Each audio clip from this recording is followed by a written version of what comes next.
I have a surveyor sit in the room and swore that that's the way it is.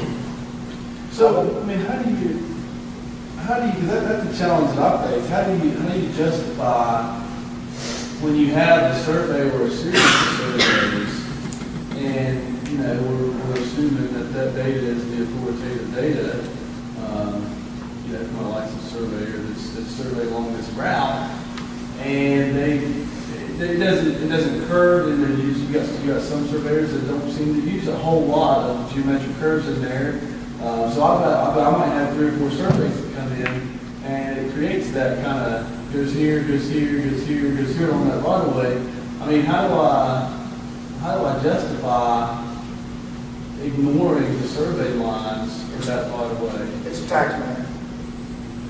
I hate to be that. Well, it's but that's one of the things that an issue that we've always had with the surveying community. And John is here, I believe, there, John Green. One of the things is that all of these maps are for reference only. Even the disclaimer that we have on all of the tax maps state their disclaimer. Yeah. So that's one of the reasons why we have to be very careful when we say, yeah, this is the boundary. Well, this is our estimated, and I'm putting our quotations on that. I understand that, but why would I want to disregard that? I mean, just for aesthetics? Is that really? Now that's a good question. That's what I struggle with. Why would I want to disregard this surveyed line? It is aesthetics. Your tax map most likely is not going to show that as a jagged right of way like the surveyor recorded it. And that right of way may not be jagged like it was recorded. Those are the points of the right of way. But if you start doing that, you start to degrade your data. Not in the sense that it's wrong, because you use the legal description, the legal boundary, but it's just not going to look good. And these aren't going to court. These aren't going to court to fight DOT because this is where my GIS shows. Interestingly, you don't have this problem with a best fit parcel because your license to best fit is your license to best fit. You have this interesting situation with a COGO, which is your best parcel, which has presented the dilemma to you. Keep in mind that that plat has been hyperlinked, and if the surveyor wants to see his plat, it's hyperlinked. One click, here's the plat. Yeah. Second click, let's go back to the tax maps, here's the way it's mapped. And that's basically the answer. Mark Perry and I in South Carolina fought over, we argued that point for 20 years. Yeah. And I won because he retired. I understand the use of tax maps is what it is, but I struggle with that, especially in situations where we've got several surveyors in our county who now have begun to use GPS, and they're putting their surveys on the state planning coordinate system, which is awesome for me. I mean, that helps out tremendously because I don't have to worry about rotating, I don't have to worry about shifting. I mean, it is where it is. When I put it in there, that's where it's supposed to be, and I can kind of just harness the accuracy of the survey in our GIS. And part of me is like, I don't want to degrade that parcel. I mean, I understand it's going to be linked to the mine or not at this point. I don't have that ability at this point.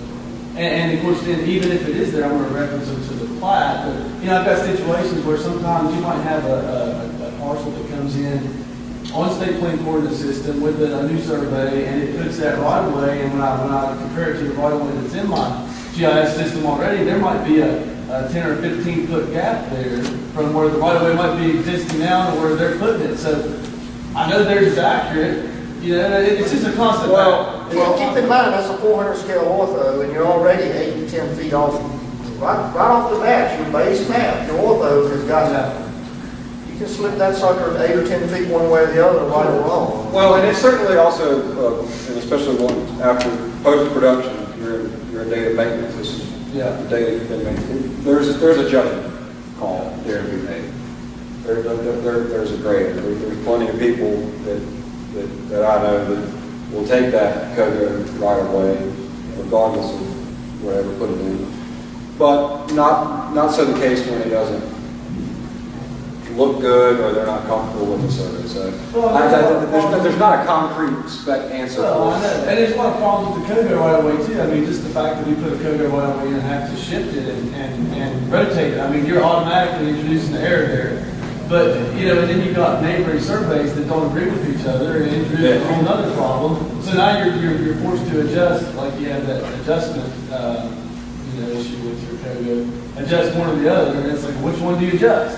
The newer one? What if they're just, I mean, you got all those kind of issues that you fight. And everybody fights, I know it's not just me. Yeah. My humble opinion is when you've got two surveys like that really conflict each other, for our purposes, you just go which one looks better.